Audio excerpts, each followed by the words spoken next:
Hello everyone, आइए फटाफट 25 question का रिवीजन करते हैं जो आपके एग्जाम के लिए बहुत ज़्यादा इंपॉर्टेंट है। वीडियो पसंद आए तो लाइक जरूर कर देना। देखिए, पहला सवाल है, रक्तदाता समूह किसको कहते हैं? आपको पता है, ओ को हम लोग रक्तदाता समूह बोलते हैं। अगला देखिए, सर्वग्राही रक्त समूह किसको बोलते हैं? ए बी को बोलते हैं। ये सारा क्वेश्चन बार बार रिपीट होता है, बस आपको देखते चलना है, 2-4 बार वीडियो को देख लेना, दिमाग में फिट हो जाएगा। RH फैक्टर किससे संबंधित है? तो ये रक्त से संबंधित है। अगला क्वेश्चन देखिए, फैक्टर जो है, फैक्टर का खोजकर्ता कौन है? तो लैंड स्टीनर एवं वीनर, ये दोनों नाम आपको ध्यान में रखना है, लैंड स्टीनर एवं वीनर।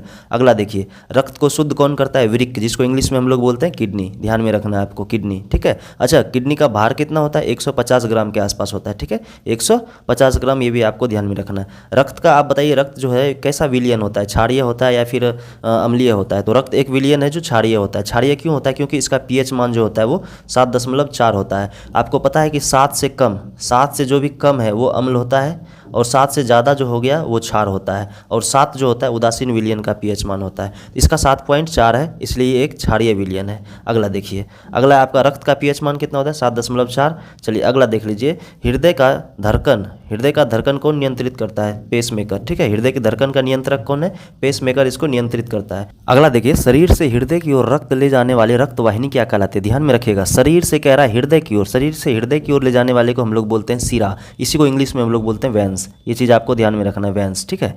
ये नसें जो होती है ना, शरीर से हृदय की ओर ले जाती है। अच्छा, हृदय से शरीर की ओर ले जाने वाले को क्या बोलते हैं? उसको हम लोग बोलते हैं धमनी। क्या बोलते हैं? धमनी। और उसको इंग्लिश में क्या कहते हैं? आर्टरीज, आर्टरी, ठीक है, आर्टरीज। ये आपको ध्यान में रखना है। चलिए ये देखिए, अगला है ना, हृदय से शरीर की ओर रक्त ले जाने वाली रक्त वाहिनी क्या बोलते हैं हम लोग? धमनी बोलते हैं। क्या बोलते हैं?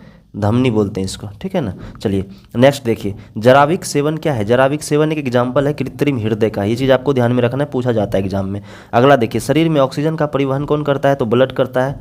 अगला देख लीजिए, सबसे छोटी अस्थि यानी सबसे छोटी हड्डी कौन सा होता है? स्टेपीज, मैंने आपको कई बार बताया है, ये कान का हड्डी होता है। और सबसे बड़ी हड्डी, सबसे बड़ी हड्डी होता है फीमर।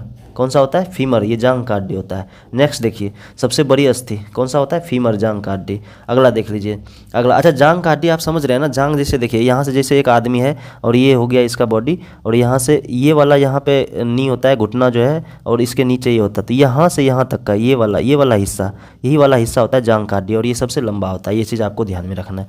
अगला देखिए, सबसे लंबी पेशी कौन सा होता है? स्टोरियास होता है, ठीक है, स्टोरियास, ये आपको ध्यान में रखना है। अगला देखिए, सबसे बड़ी ग्रंथि यकृत। अच्छा, सबसे छोटी ग्रंथि अगर आपसे पूछ लिया जाए तो पीनियल ग्रंथि, ध्यान में रखना है, पीनियल ग्रंथि।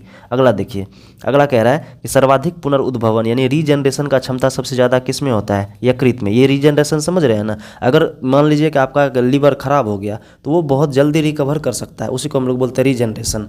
रीजनरेशन वाला ना क्षमता बहुत ज़्यादा होता है लीवर में, ये चीज़ आपको ध्यान। और सबसे कम किस में होता है? सबसे कम मस्तिष्क में होता है। सबसे कम पुनरुद्भवन की क्षमता मस्तिष्क में, ये भी आपको ध्यान रखना है। शरीर का सबसे कठोर भाग कौन सा होता है? तो दांत का इनेमल होता है सबसे कठोर भाग। अगला देखिए, अगला कह रहा है कि सबसे बड़ी लार ग्रंथि कौन सा होता है? सबसे बड़ी लार ग्रंथि कौन सा होता है? पैरोटिड ग्रंथि।